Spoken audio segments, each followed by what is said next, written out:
જે જમીન ઉપર અભયારણ્ય એ આવેલું છે અને તેમ છતાંય ત્યાં એને કરાવી અને સોલાર પ્રોજેક્ટ ઊભો કરવામાં આવ્યો હતો।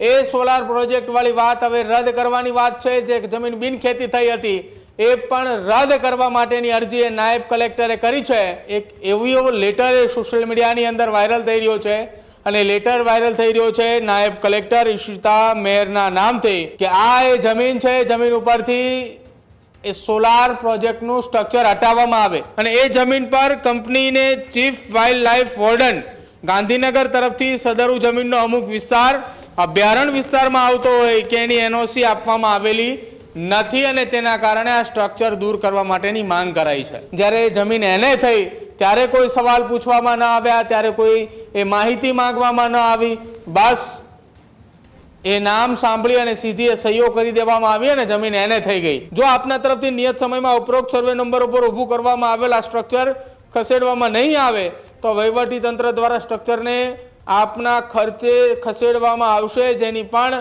નોંધ લેવા માટેની વાત કરી છે।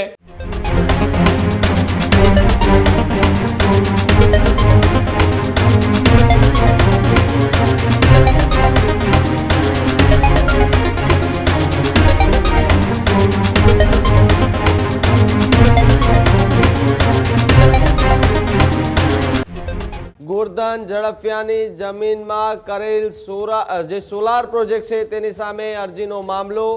જિલ્લા સ્વાગતમાં કરાયેલી અરજીને લઈને ડેપ્યુટી કલેક્ટરે સૌથી મોટો નિર્ણય લીધો।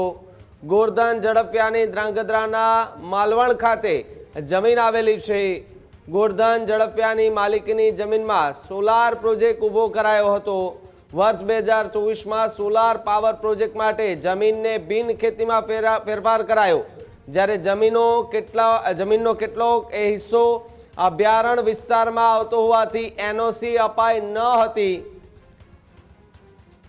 એએનજી સોલાર પ્રાઇવેટ લિમિટેડને જમીન પરથી સ્ટ્રક્ચર જે છે તે હટાવવા માટેની સૂચના અપાઈ। સાથે ધ્રાંગધ્રાના નાયબ કલેક્ટરે સોલાર પ્રોજેક્ટનું સ્ટ્રક્ચર હટાવવા સૂચના પણ આપી હતી। સોશિયલ મીડિયામાં નાયબ કલેક્ટરે કરેલા જે આદેશનો લેટર છે તે લેટર પણ હાલ વાયરલ થતો જોવા મળી રહ્યો છે। ગોરધન ઝડપિયાની જે જમીન છે તેમાં જે સોલાર પ્રોજેક્ટ ઊભો કરવામાં આવ્યો હતો તે મામલે હવે વધુ ચર્ચા જે છે તે ગરમ થતી જોવા મળી રહી છે। પ્રદીપ ન્યૂઝરૂમથી જોડાયા છે। પ્રદીપ, સૌથી મોટા સમાચાર કહી શકાય ધ્રાંગધ્રાની એ જમીન કે જેની ઉપર સોલાર પ્રોજેક્ટ ઊભો કરવામાં આવ્યો હતો, પરંતુ ધ્રાંગધ્રાના નાયબ કલેક્ટરે એ હટાવવા માટેના આદેશ આપ્યા હતા અને લેટર પણ સોશિયલ મીડિયા પર વાયરલ થઈ રહ્યો છે। ભાવિક, સુરેન્દ્રનગર જિલ્લાની અંદર જ્યારે જમીનનો વિવાદ આવે, જમીનને લઈને એને કરવાની અથવા તો જમીન સાથેના કોઈ સમાચાર આવે એટલે સુરેન્દ્રનગર એ ખૂબ ચર્ચાની અંદર એટલા માટે છે કે ત્યાંના એ ભૂતકાળના એક કલેક્ટર કે જે વિવાદમાં આવી ચૂક્યા છે જમીન એને કરવાને લઈને, ત્યાં ઈડીની ટીમ પણ પહોંચી હતી। જો કે હવે આખી આ ઘટનાની અંદર ધ્રાંગધ્રાની અંદર આવેલી ભારતીય જનતા પાર્ટીના નેતા અને ગુજરાત સરકારના પૂર્વ ગૃહ રાજ્યમંત્રી ગોરધન ઝડપિયા, જેમની એક જમીન એ ધ્રાંગધ્રાના માલવણ પાસે આવેલી છે ને તેમની જમીનની અંદર તેમને સોલાર પ્રોજેક્ટ જે છે તે નાખવામાં આવ્યો હતો। એ સોલાર પ્રોજેક્ટ નખાયાની સાથે જ હવે એક એવો લેટર એ સોશિયલ મીડિયાની અંદર વાયરલ થઈ રહ્યો છે અને લેટર વાયરલ થઈ રહ્યો છે નાયબ કલેક્ટર ઈશિતા મેયરના નામથી ધ્રાંગધ્રાથી કે આ એ જમીન છે, જમીન ઉપરથી એ સોલાર પ્રોજેક્ટનું સ્ટ્રક્ચર હટાવવામાં આવે।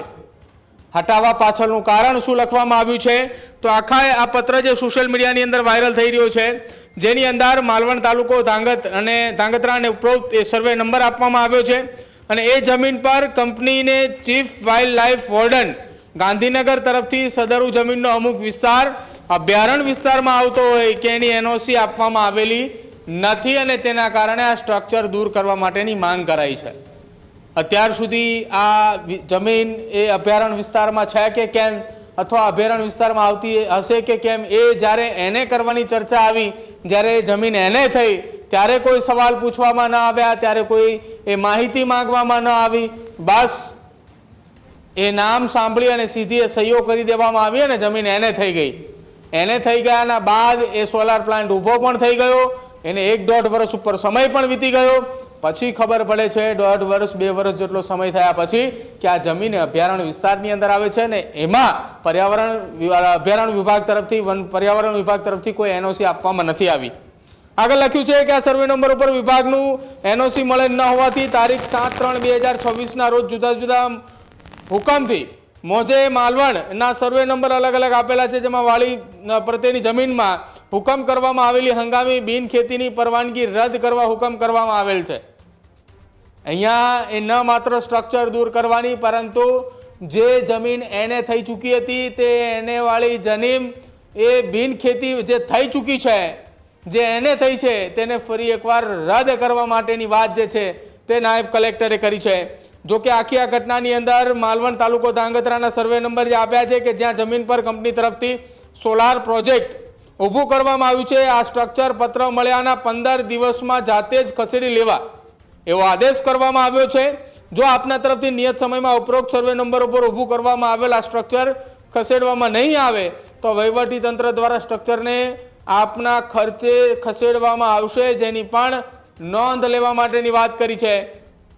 આ એ પત્ર નાયબ કલેક્ટરનો છે અને તેમને નકલ રવાના એ સુરેન્દ્રનગર જિલ્લા કલેક્ટરને પણ કરી છે. એટલે કે હવે જે જમીન ઉપર અભયારણ્ય એ આવેલું છે અને તેમ છતાંય ત્યાં એને કરાવી અને સોલાર પ્રોજેક્ટ ઊભો કરવામાં આવ્યો હતો, એ સોલાર પ્રોજેક્ટ વાળી વાત હવે રદ કરવાની વાત છે. જે જમીન બિનખેતી થઈ હતી એ પણ રદ કરવા માટેની અરજી એ નાયબ કલેક્ટરે કરી છે અને સ્ટ્રક્ચરે 15 દિવસમાં દૂર કરવાના આદેશ પણ કરાતો હોવાનો લેટર ભાવિત સોશિયલ મીડિયાની અંદર હાલ વાયરલ થઈ રહ્યો છે. આ જ પ્રકારની તમામ અપડેટ જોવા માટે ન્યૂઝરૂમ ગુજરાતને લાઇક, શેર અને સબસ્ક્રાઇબ કરવાનું ભૂલતા નહીં.